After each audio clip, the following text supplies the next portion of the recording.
Take the things out of me! Oh, come on, the shame! God!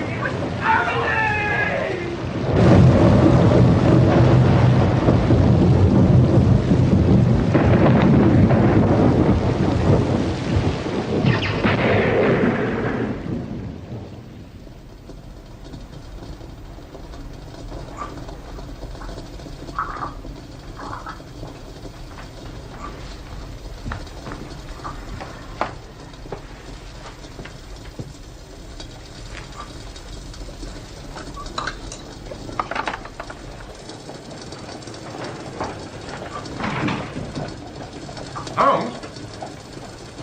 Holmes? Holmes? Holmes? Holmes? You come at a crisis, Watson.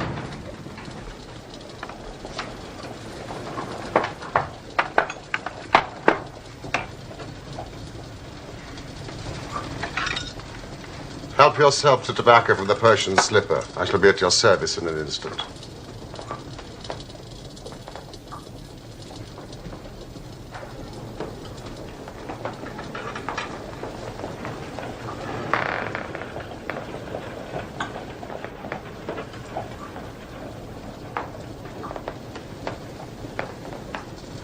If this remains blue, all is well. If it turns red, it's a man's life. I thought as much. Mrs. Hudson! Mrs. Hudson!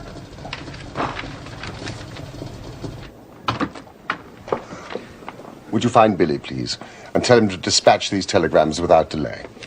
Thank you. Oh, sit down, Watson. Ah.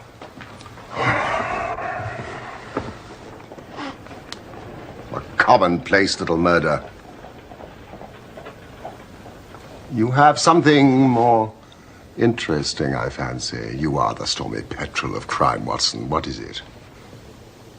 I've had a letter from a boy I was at school with. I think you should read it. Percy Phelps, brilliant boy, carried off every prize the school had to offer, went on to fresh triumphs at Cambridge. I must confess he'd passed completely out of my mind until this. My dear Watson, I've no doubt you remember Tadpole Phelps, who was in the 3rd form when you were in the 5th. It's possible you may have heard that through my uncle's influence, I obtained a good appointment at the Foreign Office. His uncle's Lord Holdhurst. And that I was in a position of trust and honor till a horrible misfortune came suddenly to blast my career. Yes, his gaudy connections did him little good at school. It seemed to us a piquant thing to chevy him about the playground, hit him over the shins with a wicket.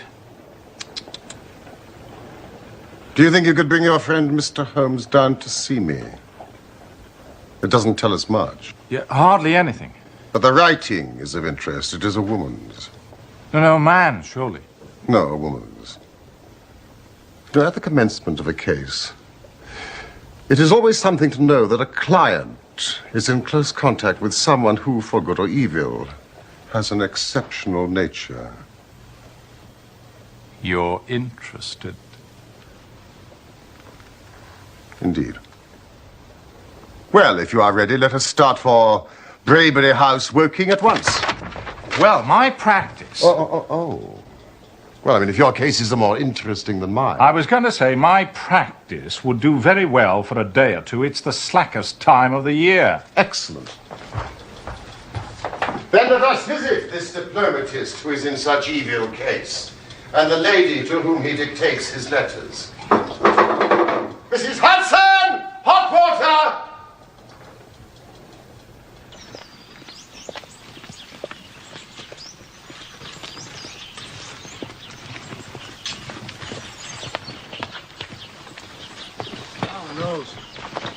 Take these for me, would you? That's a good help.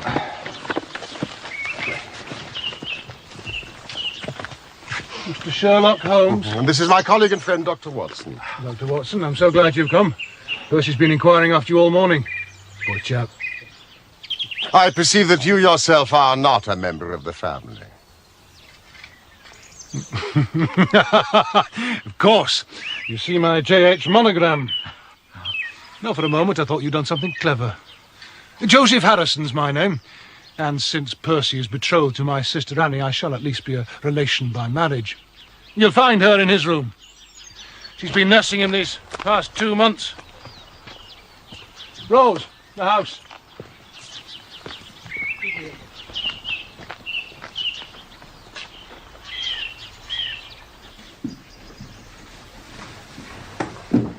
Now listen. They're here. Shall I leave? No. No.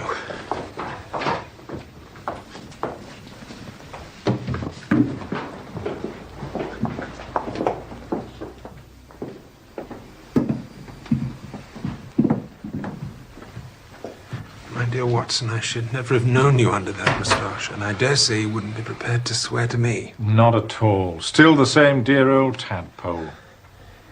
And this, I presume, is your celebrated friend. Mr. Sherlock Holmes, Mr. Percy Phelps. And I'm Miss Harrison. My fiancée and my nurse. Please, sit down. I showed Holmes the letter that you wrote to me. Yes, I hoped you would. It was rather short on detail. Then let me get straight to the point. I work as a clerk in the Foreign Office. My uncle is Lord Holdhurst. When he became Foreign Minister, he gave me occasional delicate missions of trust, which I always managed to conduct successfully. I'm sure you did, old chap. Pray, continue, Mr. Phelps. Nearly 10 weeks ago, it was the evening of the 23rd of May, he called me into his private room.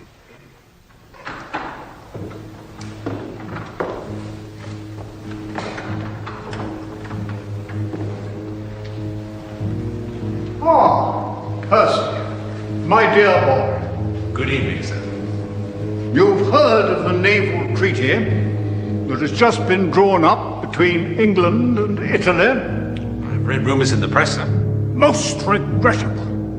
And it is of the utmost importance that nothing further should leak out. The French and Russian embassies would pay an immense sum to learn its contents. This is the original.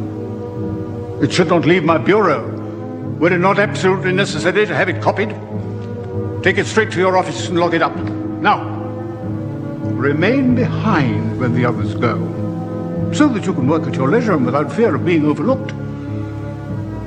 And when you have finished, relock both the original and the draft in your own desk and hand them over to me personally tomorrow morning. The very greatest care, nephew. You may rely on it, sir. This treaty, can you be more precise as to its nature? In broad outline, it defined the position of Great Britain towards the Triple Alliance in the event of the French fleet gaining complete ascendancy over Italy and the Mediterranean. I returned straight to my office, where I found a colleague of mine, Mr. Charles Gorrow, still working. Hello, Chip. What did Uncle want? To congratulate me on my engagement. Splendid.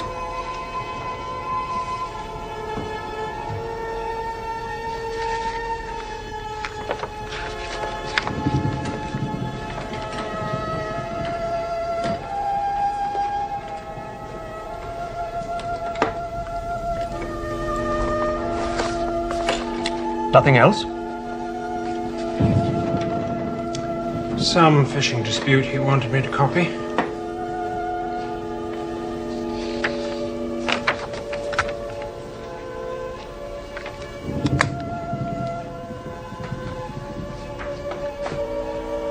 You're not still on that Bulgarian piece, are you? It's extremely long-winded and tiresome, and I am fagged out for the night. You working late again? Just a few things. You want to slack off a bit, old man? Ambition's a fine thing and all that, but do not neglect the beautiful Miss Harrison. Some other chap might step in. She wouldn't have you, Charles. Well, not me, old man. I've got my Daphne. Good night, dear. Good night.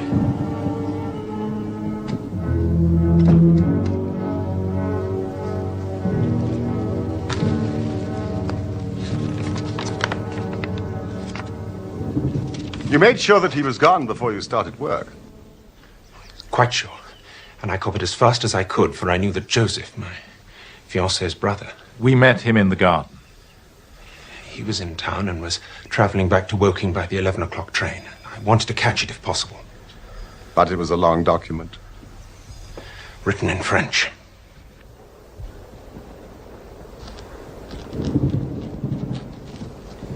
By 9 o'clock, I was feeling drowsy and scarcely a third of the way through. I thought a cup of coffee might clear my brain, so I rang the commissionaire who stays on duty all night in a small lodge at the bottom of the stairs.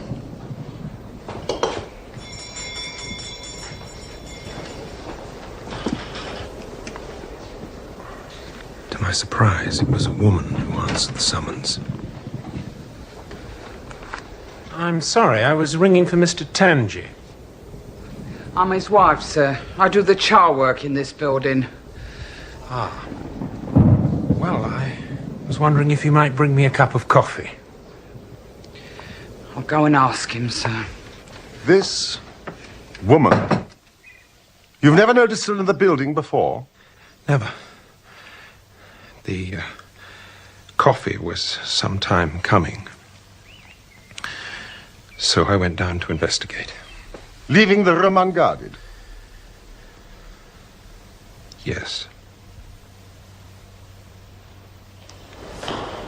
I found Tangi asleep.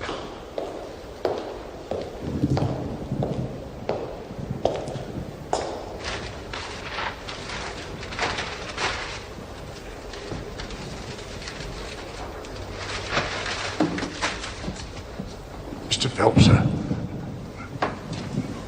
I'm very sorry, sir. I must have just dropped off for a moment. Your coffee, sir.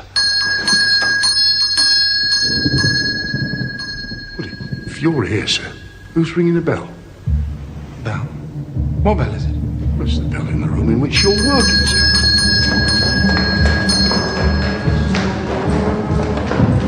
Ran back upstairs, and the document was gone from your desk. Yes. God, no.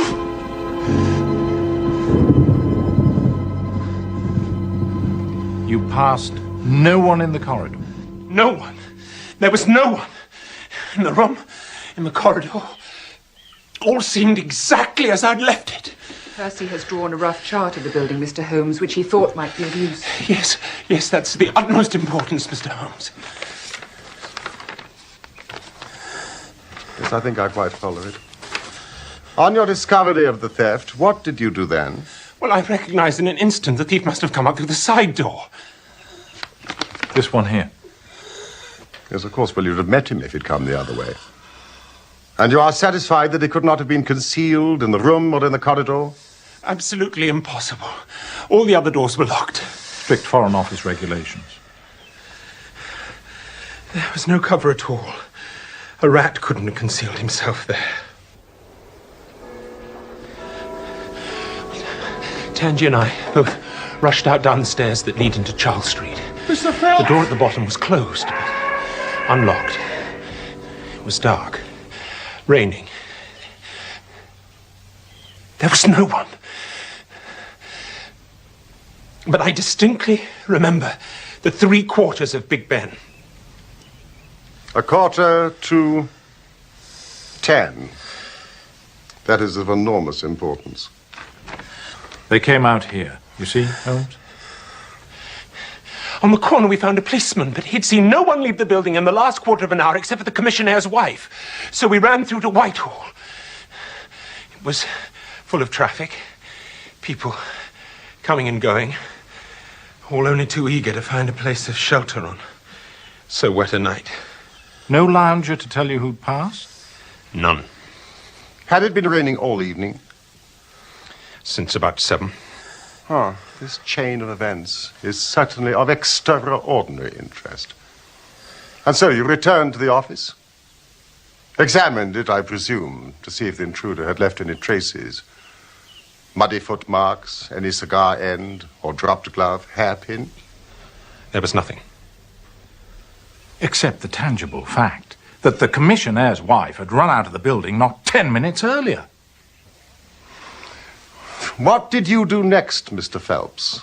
The constable alerted Scotland Yard. It was then, for the first time, the full horror of my situation came upon me. I'd been so confident of regaining the treaty, I dared not think. Watson will tell you I was a nervous, sensitive boy at school. It's my nature. I thought of my uncle, his cabinet colleagues, the shame I'd brought upon them, myself, everyone connected with me. What though I was the victim of an accident? There are no allowance for accidents in diplomatic circles. Ruin. Shamefully. Hopelessly. Ruin. Steady on, old chap. There. All right. Stand back, will you, Holmes?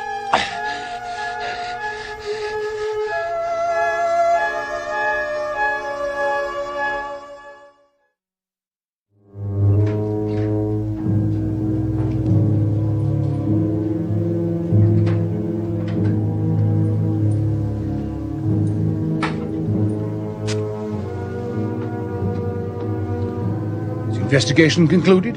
Adjourned. Poor old Percy.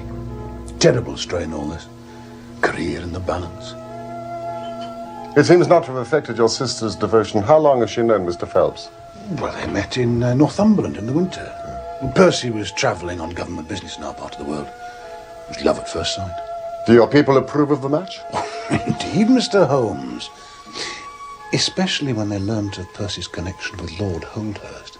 My father is an ironmaster and a staunch supporter of the Conservative Party.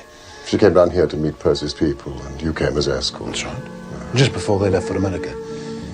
The wedding is planned for September, if the poor chap recovers. I suppose you only intended a short visit, and then came the smash.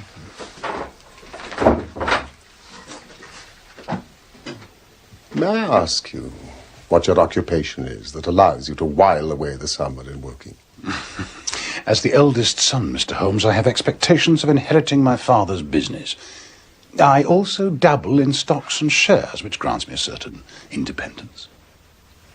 My apologies if my question offended you. On the night of May the 23rd, had you arranged to meet Mr. Phelps at Waterloo to take the 11 o'clock train together? No. That may have been his intention. He knew I was in London dining with my stockbroker, but I wasn't expecting to meet him. Then thank you for your time, Mr. Harrison. Shall I, and would you, the sick room?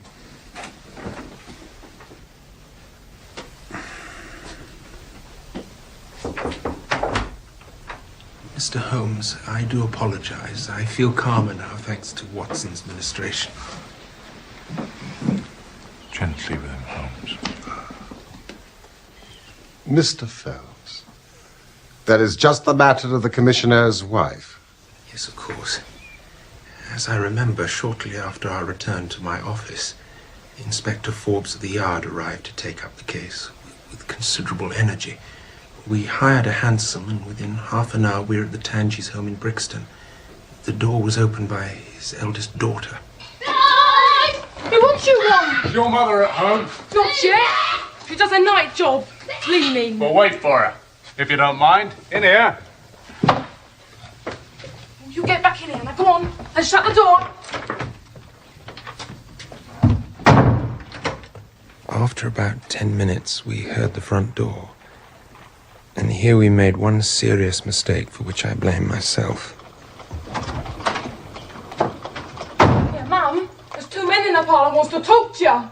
Oh, my God.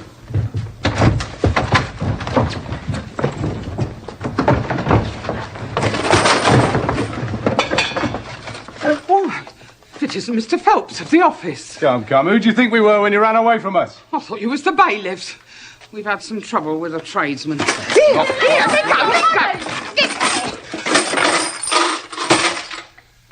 We've reason to believe that you've taken a paper of importance from the Foreign Office. And you ran in here to dispose of it. Now, you better come back with us to Scotland Yard to be searched. Take your hands off me! I ain't taking no paper! Mr. Phelps! Stop him!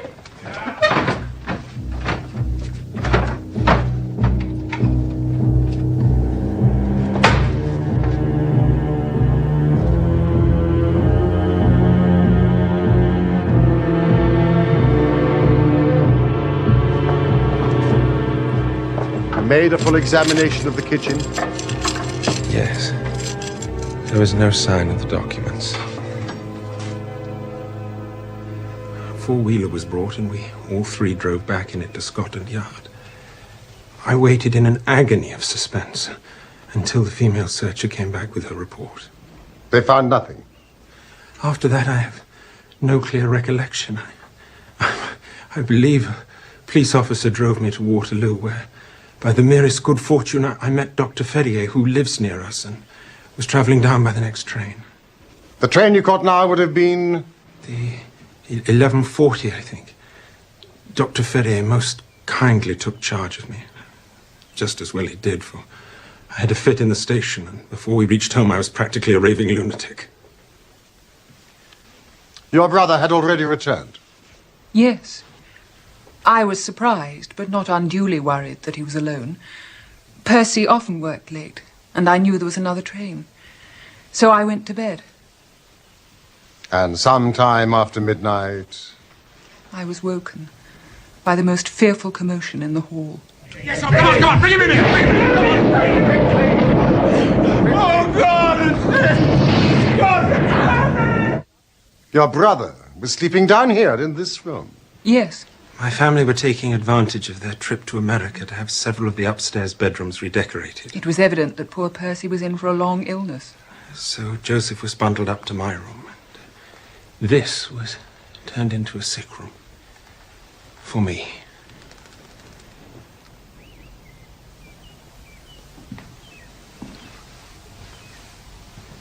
Why, it's a very cheery room. I have lain here for 9 weeks, delirious. If it had not been for Miss Harrison and the doctor's care, I should not be speaking to you now. She nursed me by day. A hired nurse looked after me at night. But in the mad fits, I was capable of anything. It's only in the last few days that my reason has slowly cleared. I've wired Inspector Forbes, but he's told me no clue has been discovered. So I turn to you, Mr. Holmes, as my last hope. Just one question of the utmost importance, Mr. Phelps. Did you tell anyone that you had this special task to perform? No one. Not Miss Harrison, for example? No. I had not been back to Woking in between getting the order and executing the commission.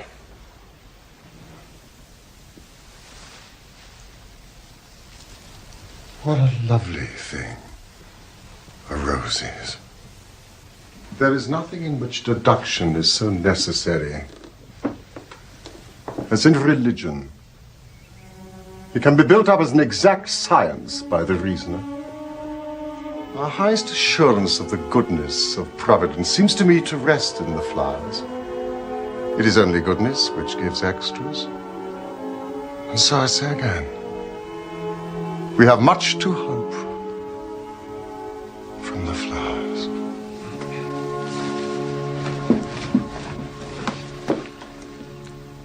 Do you see any prospect of solving this mystery, Mr. Holmes? Mystery? Ah. It would be absurd to deny that the case is abstruse and complicated. Do you see any clue? You have furnished me with 7, but I must put them to the test before I can pronounce on their value. You suspect someone? I suspect myself. What? Of coming to conclusions too rapidly. Then go back to London and test your conclusions. Your advice is very excellent, Miss Harrison.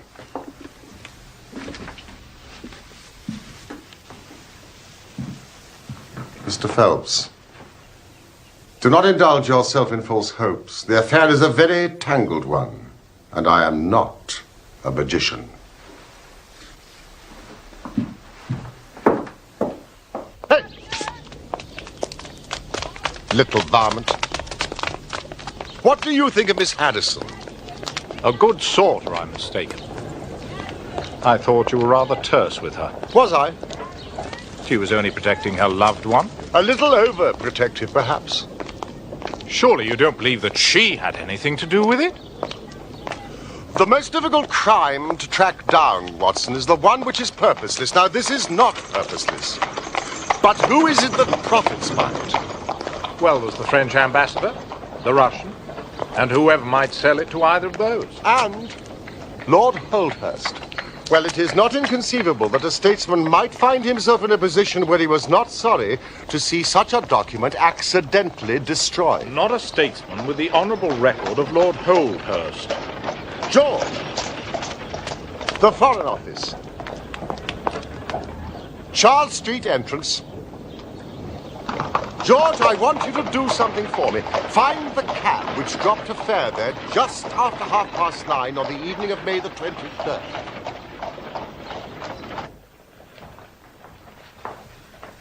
Godot.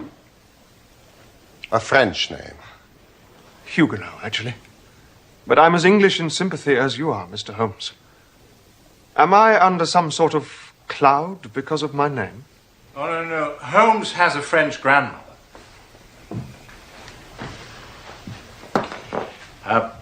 I'd make yourself scarce if you want to avoid Inspector Forbes. We've arranged to meet him here in 5 minutes. Yes. I have been questioned by him already. I shall do as you say. Good night to you both. Good night. Good night. No secret doors. The windows quite 30 feet above the ground, fastened on the inner side.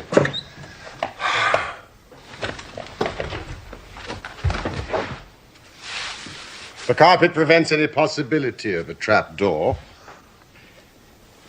Now, whoever rang the bell rope must have come right over to the desk. Why ring it? I mean, was it the thief? Out of bravado? Or was it someone with the thief who tried to prevent the crime?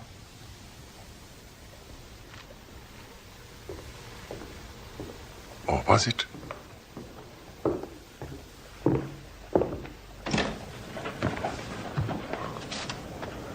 Inspector Forbes, I believe. Mr. Holmes, I'm a very busy man. I have other cases besides this one. But none so vital to the national interest, I'll wager. May I introduce my friend and colleague, Dr. Watson? What do you want from me, Holmes? I know about your methods. You're ready enough to use our information. Then you try and finish the case yourself and bring discredit on us. On the contrary, in my last 53 cases, my name has appeared in only 4, and the police have the credit in 49. I don't blame you for not knowing this. You are young and inexperienced.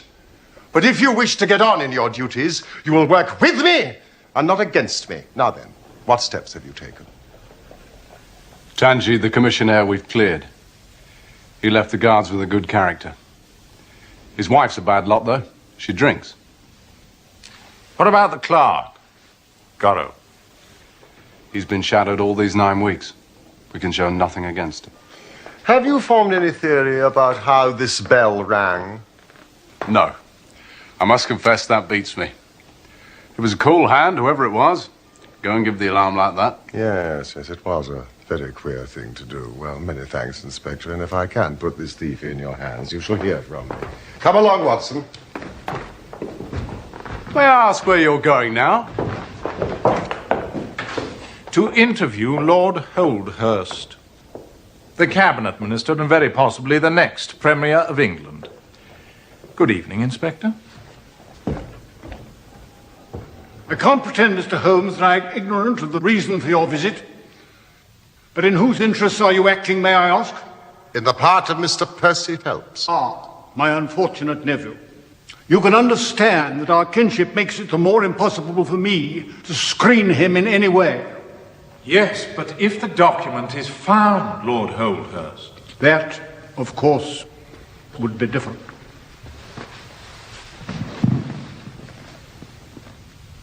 Lord Holdhurst, it was in this room that you gave instructions for the copying of the document. It was. And you mentioned it to nobody else except your nephew. You're certain of that? Absolutely. Then, if nobody else knew of it, you would agree that the thief's presence in your nephew's room was purely accidental. I mean, he saw his chance and took it. You take me out of my province there, Mr. Holmes. There is one other very important point. You feared, so I understand, that very grave results might follow from the details of this treaty becoming known. Very grave results indeed. Have they occurred? Not yet. If the treaty had reached, let us say, the Russian or the French Foreign Office, you would expect to hear of it. I certainly should. Then, since nearly 10 weeks have elapsed, it is not unfair to suppose, then, that the treaty, for some reason, has not reached them. But, Holmes, we can hardly suppose that the thief took the treaty in order to frame it and hang it on his wall. Well, perhaps he's waiting for a better price, Watson. Or maybe he's had a sudden illness. A brainstorm, for example. I did not say so. Lord Holdhurst, we have taken up too much of your valuable time.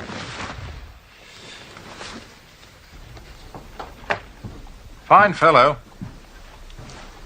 Heavy responsibilities. Yes, but he has a struggle to keep up his position, and he's far from rich. You noticed, of course, that his boots have been resold. Really? I shall do nothing more today unless I get an answer to my cab inquiry.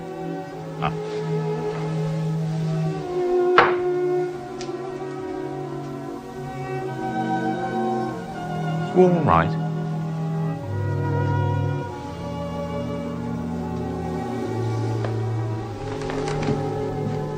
Oh, Watson, I won't detain you any longer from your legitimate work. But I should be extremely obliged if you would come down to Woking with me tomorrow. The same train that we took today. Yes, of course. Night, Holmes.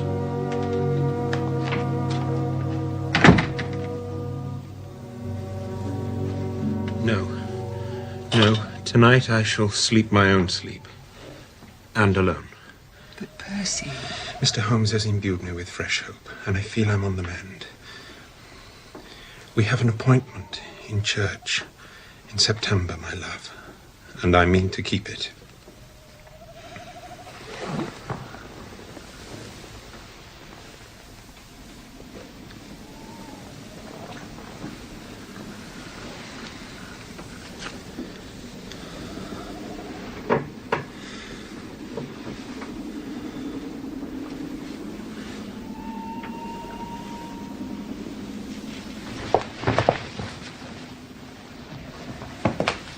He sent the nurse away.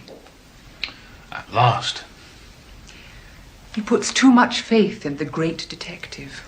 Well, it's you that's kept his flame alive, not some detective. And you, brother. Without you to support me...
Could it be that I'm the center of some monstrous conspiracy? And that my life is aimed at, as well as my honor? And as far as I know, an enemy in the world. You certainly have had your share of misfortune, old chap. I think I may have found the spot where the fellow scaled the wall.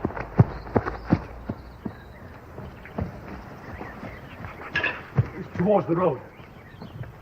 Ah, do you think this was done last night? It looks rather old to me. No, I fancy we shall get no help there. Now, why did the intruder choose the window onto the courtyard? I should have thought this side of the house would have been easier. It's more visible from the courtyard. Oh, yes, of course. Have you ever had an alarm like this before? There's no plate in the house or anything to attract burglars. Nothing of value. Was there anything in London? Well, we've seen Inspector Forbes. Seen your uncle. Holmes has set one or two things in motion. So you've not lost heart? Oh, by no means. God bless you for saying that. If we keep our courage and patience, the truth must come out. Miss Harrison, you must remain in this room for the rest of the day. It is of vital importance. Now, tonight, when you go to bed, lock that door from the outside and keep the key. But Percy... Tell no one. Now, quick! Promise. Why are you moping in here, Annie? Come out in the sunshine. I'll beat you at croquet. I have a slight headache, and this room is deliciously cool and soothing, thank you, Joseph. Mr. Phelps, while we're investigating this minor affair, we must not lose sight of our main inquiry. It would help me very much if you would come to London with us. Do you feel strong enough? Yes, if you really think I can be of help. Do you want me to stay the night? I was on the point of proposing it. Then if my friend of the night comes to visit me, he'll find the bird flown. But what about Annie? Mr. Harrison will look after her, and my friend Watson will take care of your medical needs. Could you be ready to leave in an hour? We are all in your hands, Mr. Holmes.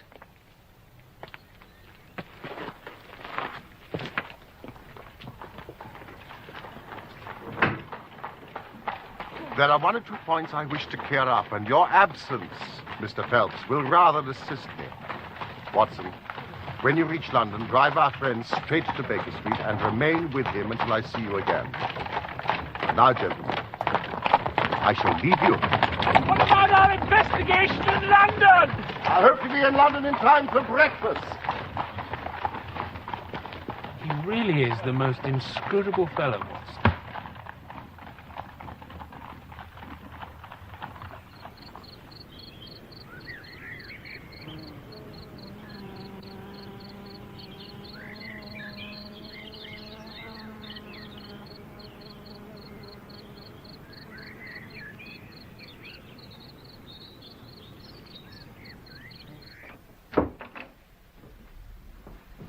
Oh, you're still in here. How's your headache? A little better. First day for 9 weeks without the invalid. And you choose to spend it in here. Also had it. Are you dining tonight? I'm not hungry, and I'm enjoying my book. I understand. My poor little sister. What a time you've had.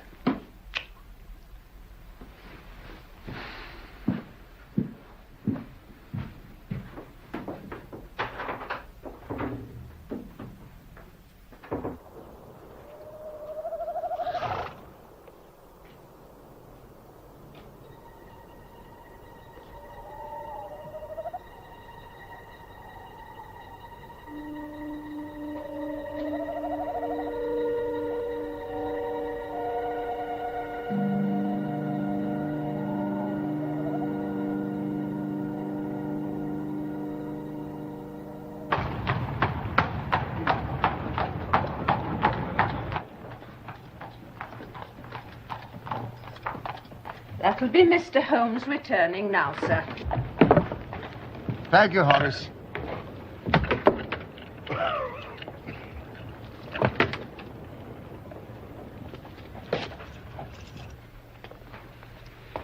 looks like a beaten man. I confess you may be right.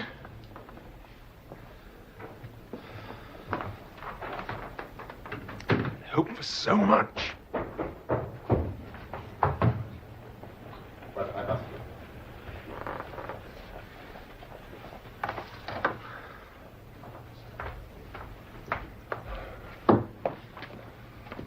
Holmes, you're wounded. Oh, it's only a scratch through my own clumsiness. Good morning, Mr. Phelps. This case of yours is certainly one of the darkest I have ever investigated. It has been a remarkable experience. Oh, come along, Holmes. That bandage tells of adventures. Now, what happened? After breakfast, my dear Watson, remember, I have breathed 30 miles of sunny air this morning. There's been no answer to my cab inquiry, I suppose. Well, one cannot score every time. Mrs. Hudson, you have risen to the occasion. Won't you join us, Mr. Phelps? Now, what's in this? A curried chicken, sir. And this? Ham and eggs. Her cuisine is a little limited, but she has as good an idea of breakfast as any Scotswoman. Now, what will you take, Mr. Phelps? Curried fowl, eggs, or will you help yourself? Thank you. I can eat nothing. Oh, please, try the dish before you. Thank you. I would really rather not. Oh, well, then I suppose you have no objection to helping me.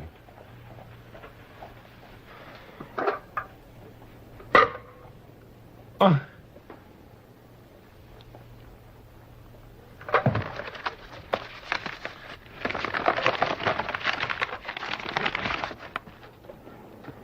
It's the treaty.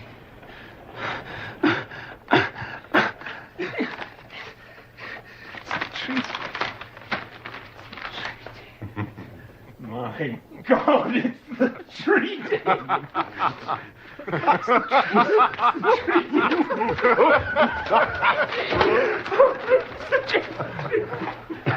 Watson, brandy.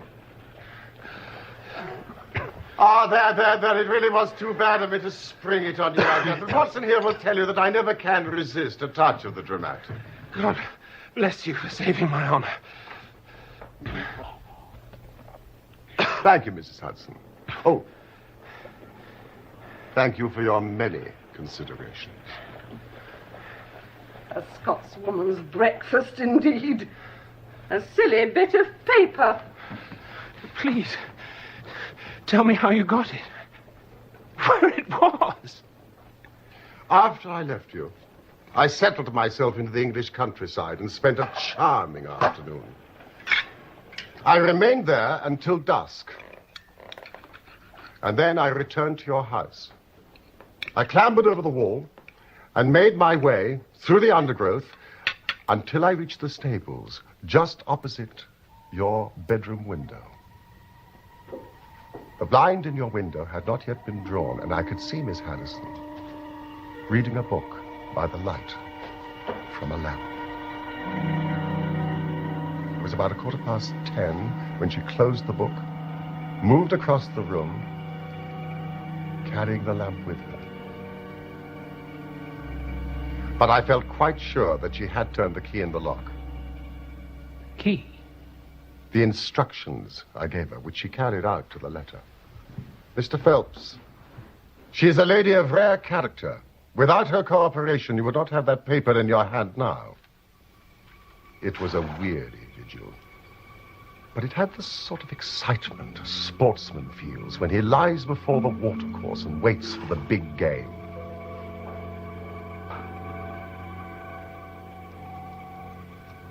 What happened? What happened? It was about 2:00 in the morning when I heard the gentle sound of a bolt being pushed back.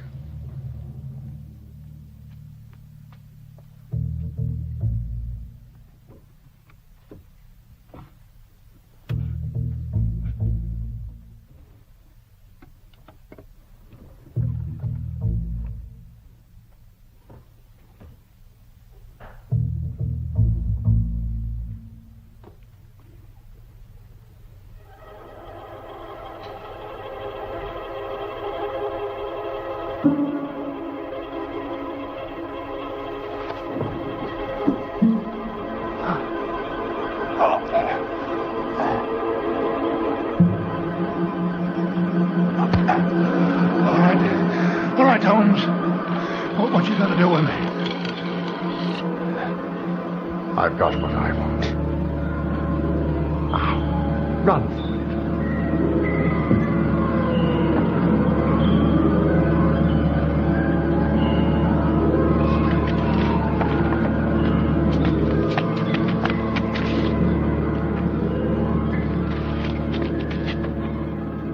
Joseph. You let him go. I wired full particulars to Inspector Forbes. If he's quick enough to catch his bird, well and good. But if, as I shrewdly suspect, he finds the nest empty, why, all the better for the government. I fancy Lord Holdhurst, for one, and Mr. Percy Phelps, for another, would much rather the affair never got to a police court. My God, you tell me that during my 10 long weeks of agony, the stolen papers were in the very room with me all the time. Joseph, a villain and a thief.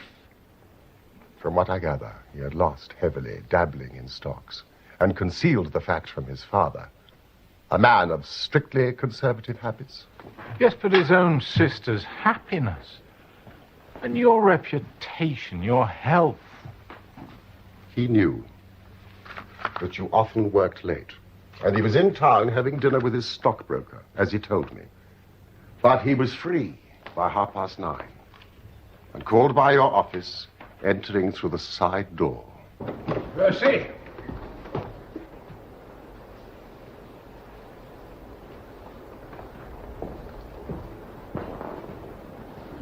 Finding no one in there, but the light on and work evidently in progress, he rang the bell. The instant he did so, his eye caught the paper on the table. He knew at once that chance had put in his way a state document of immense value.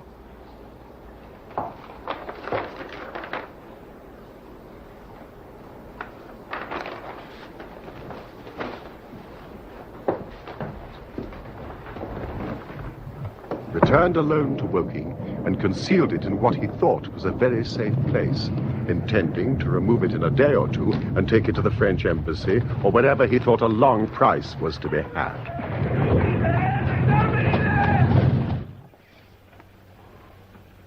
Then came your sudden return. Without a moment's warning, he was bundled out of his room, and from that moment on, there were always at least 2 of you in there, preventing him from regaining his treasure, maddening for him. My suspicions became certainties when the attempt to break in was made on the first night that the hired nurse was absent, which showed that the intruder was well accustomed with the ways of the house. At last, he had his chance. But you baffled him with your wakefulness. Yes. I didn't take my sleeping draught. But he had another chance when you came up to London. I kept Miss Harrison in the room all day so as to anticipate him. But if you already knew the papers were in the room... I thought they probably were, but I had no desire to rip up all the skirting in search of them. By allowing him to lead me to the hiding place, I saved myself an infinity of trouble. And caught him red-handed. Quite so. Yes, but why did he try the window when he might have come in through the door? To appear to be a burglar, and if necessary, make good his escape across the courtyard. Knife? You don't think he had any murderous intentions? My dear fellow, I can only say that Mr. Joseph Harrison is a gentleman to whose mercy I should be extremely unwilling to trust. That would be a young lady for you, Mr. Phelps. Annie? I left her a note to come to London the moment she woke. But, Mr. Phelps, she knows nothing as yet of her brother's criminality. Oh, yes.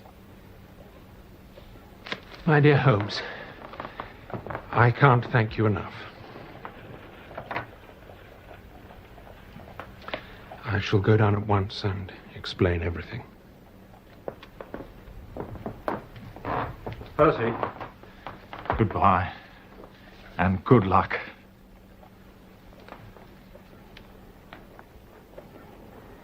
Thank you for restoring my happiness. Let's There's a young lady at the door, sir. Mr. Holmes? Hot water. Thank